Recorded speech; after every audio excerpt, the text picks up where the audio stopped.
up, bunnies? Welcome back to my channel. Today I'm gonna tell you the story about when I first got drunk. Drunk in love and we be all night. That's enough of that.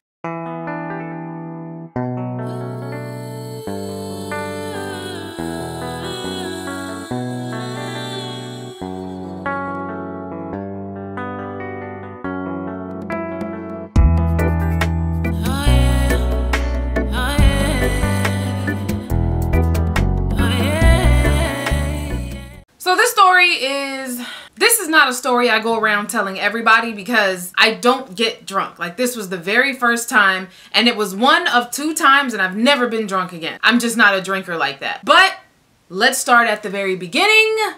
A very good place to start. So back in like 2005, 2006, I used to date this girl. I don't want to use her name because she may actually see this video and I don't want to offend her at all. But the story is pretty funny. If she's a good sport like she always has been when we were together, she won't mind. We'll just call her this girl for now until I figure out what nickname to give her to make it cool. Whatever. So I started dating her back in like 2005-ish when I was working at Wendy's. I ended up quitting working at Wendy's because I just didn't have to. Like, when I was with her, she pretty much took care of me, so I didn't have to work. So I quit my job. I was living at my parents' house. We used to see each other all the time. Like, I was completely in love with this girl. She was the first person, really, that I ever really like loved, like fell for hardcore. And I don't even know what it was about her because in retrospect, I was just young. Let's say it that way. I was head over heels for this girl. I do whatever she told me to do. It was what it was at the time. She could do no wrong. You couldn't tell me anything about her. That was my ride or die forever and ever. You know, as kids, that's how we are. So she wanted me to come stay with her for a weekend. And I was like, all right, fine. So I rode with her up there on Friday. And everything was cool. We got there. I knew her parents already because we had been dating for a little while at this time.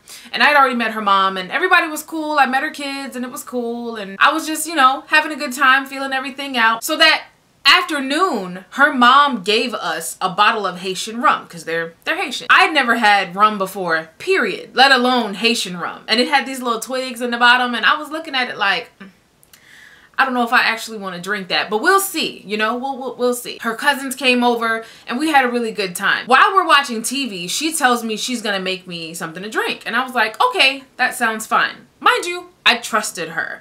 I had never drank anything before, but I trusted her to give me something that she knew wouldn't really hurt me or anything. So I'm sitting there and I'm watching TV and she comes over with this cup that's, you know, fairly big. And it's pretty much full with this red liquid. I'm thinking it's just Kool-Aid or whatever. So I was like, hey, what is this? And she was like, oh, it's just a drink. Go ahead and taste it. So I sip it and it tastes like juice. And I was like, oh, this is good. She didn't tell me it had alcohol in it. So I kept drinking and I kept drinking and I kept drinking some more.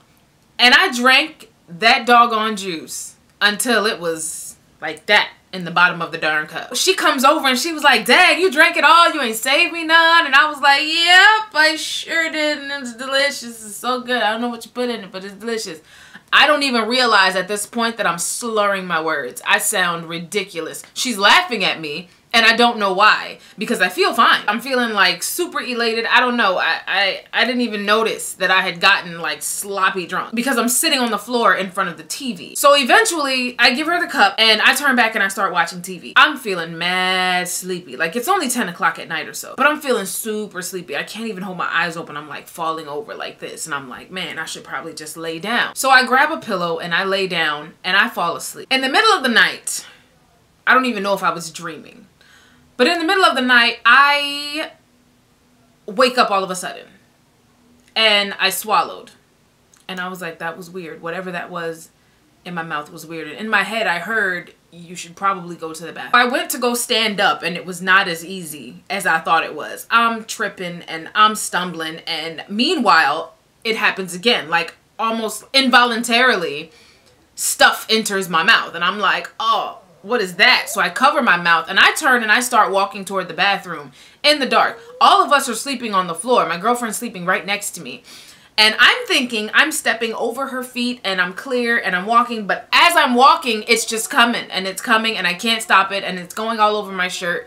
And it's just, I'm freaking out because I don't know what's happening. Mind you, I didn't know I was drunk. I get to the bathroom. By the time I get there, there's nothing left to come out. It's all over her floor. It's all over me. It's just everywhere. And it's ridiculous because I kept trying to stop it from coming. I didn't even know. It was freaking me out a little bit. So I'm standing in the mirror looking at myself, wondering what is going on. She walks up and she's like, hey, are you okay? And I was like, I don't know. I was like, I don't know. I have no idea what's going on. Why am I throwing up? What's the problem? And she was like, oh, it's the juice I gave you. And I was like, what was in the juice? And she was like, oh, that Haitian rum my mom gave me. Come to find out, this chick put like 3/4 of the cup with the rum and only like 1/4 of it with juice. So it was mostly rum that I had drank that night, and I was done for. She was the sweetest thing. She went and got the mop and she started cleaning up, and she told me, you know, come out of my clothes, let me give you something else. She put my clothes in the washing machine, and I went and I fell asleep on the sofa because I didn't want to go back and lay on the floor. The sofa bed folded out into like this full-size bed, so I decided I'm just gonna sleep on the bed.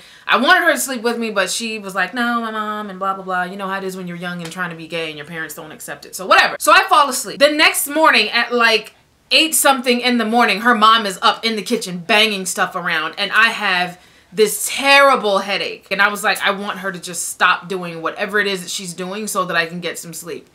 Nope. Her mom, it's like she knew that I was drunk and hungover, and she came out there banging and, oh, good morning, good morning, good morning. And she's damn near putting on music and dancing around my freaking head with tap shoes on. That's kind of how it felt. So my girlfriend comes over to check on me. She's like, you all right? And I was like, I need your mom to shut up. Like, she's making way too much noise. My head's not having it right now. I think I might be hungover. I don't know. Never felt this way before.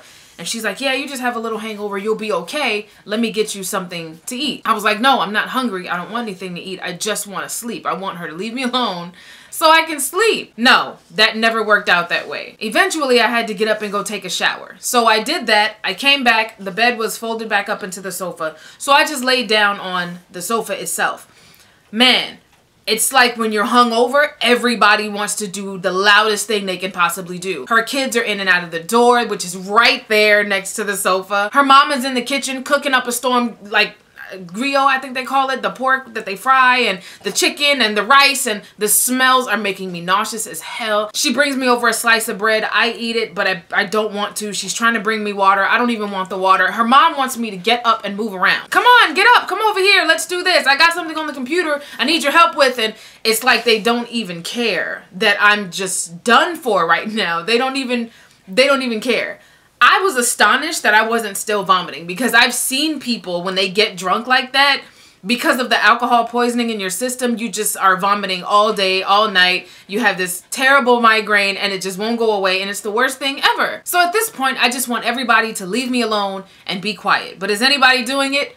No, of course not. Everybody wants to make a ton of noise. So I'm laying there on the couch feeling like I'm sinking into a black hole, and everybody around me is just not caring. It was almost, I would say it ranks my top 10 worst nights of my life. Let's put it that way. Yeah, I mean, I know that's not the best story ever, but that's pretty much all I remember. I'm glad that I never have to live that day again. There was another time that I got drunk, but I'm gonna tell you guys about that in another video. That's pretty much all I have for you guys today as far as that story is concerned. I hope that you enjoyed it. You laughed at it a little bit. It's humorous a bit. If you like this video, make sure you check out my other videos. Go ahead and subscribe and hit that bell so you don't miss any of them, because they're gonna be coming a lot more frequently. And until next time, I will see you on the flip side.